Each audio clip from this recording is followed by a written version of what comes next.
Alors aujourd'hui, je voulais vous parler du travail sur soi. Parce que quand on commence par exemple un développement personnel, on nous dit beaucoup qu'il faut travailler sur ses problématiques pour essayer de s'améliorer dans la vie. Et finalement, quand on commence à travailler sur soi, on se rend compte qu'on découvre qu'il y a encore plein de choses qu'il faudrait qu'on travaille et ça devient interminable.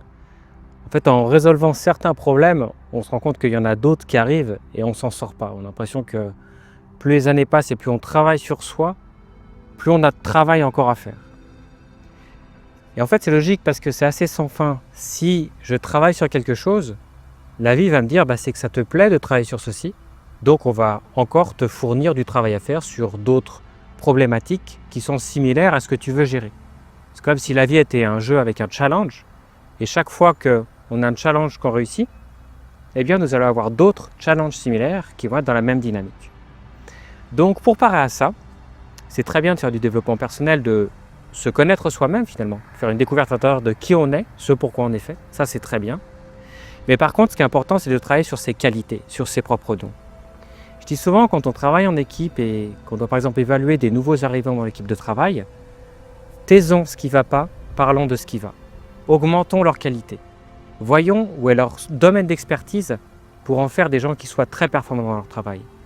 Bien sûr que quand on fait les évaluations de ces nouveaux arrivants, on va devoir dire en partie aussi ce qui ne va pas, les points positifs et les points négatifs. Mais souvent, dans ces évaluations, on passe beaucoup de temps à dire « Ah là, ça bloque sur ça, c'est gênant ça, faudra qu'il travaille sur ça ». Et ce qui fait qu'on va banaliser si ce qui finalement va bien, est-ce qu'il y a un atout où il pourrait apporter dans l'équipe. Et si vous regardez très souvent, d'ailleurs même ça se passe dans l'éducation des enfants, on va leur dire quand ça ne va pas pour qu'ils s'améliorent, et quand c'est bien, on va souvent banaliser la chose. On va trouver ça normal. Or, si on faisait l'inverse, mais ce qui est très difficile à faire, de vraiment féliciter et encourager pour dire « mais répète ce que tu as fait là parce que c'est très bien et tu es doué dans ce que tu fais », à ce moment-là, on va vraiment pousser ce qui ne va pas. Et là où je veux en venir, c'est que quand on va s'axer sur le positif, les qualités des gens, les capacités des gens, eh bien finalement, on va taire et endormir ce qui ne va pas et les problèmes vont disparaître. C'est comme si d'un problème, je voulais trouver une solution. Une fois que j'ai trouvé une solution, eh bien, ce problème fait toujours partie de ma vie. C'est comme si j'ai, par exemple, un cancer à un moment dans ma vie, puis qu'on me soigne ce cancer. La médecine va me dire, du coup, tu as un terrain quand même sensible au cancer, donc il faut faire des contrôles régulièrement. Or, imaginez que ce cancer, au lieu de soigner ce cancer, on l'enlève.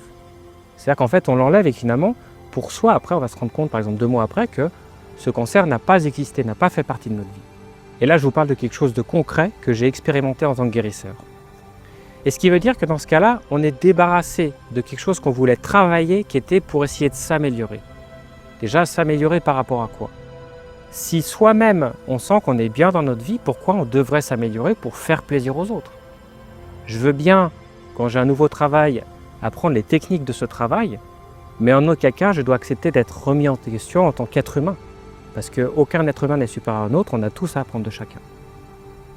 Donc voilà, je voulais vous donner cette petite clé en fait pour vous dire, axez-vous le plus possible du temps sur les qualités des gens et sur vos qualités. Et essayez simplement de gérer les problèmes pour que ça passe et pas s'acharner dessus à vouloir faire un travail sans fin sur des choses qui ne sont pas finalement ce qu'on préfère faire et là où on est doué. Donc c'est interminable et ça ne nous rend pas la vie facile. Voilà. Si cette vidéo vous a plu, mettez-moi un pouce bleu.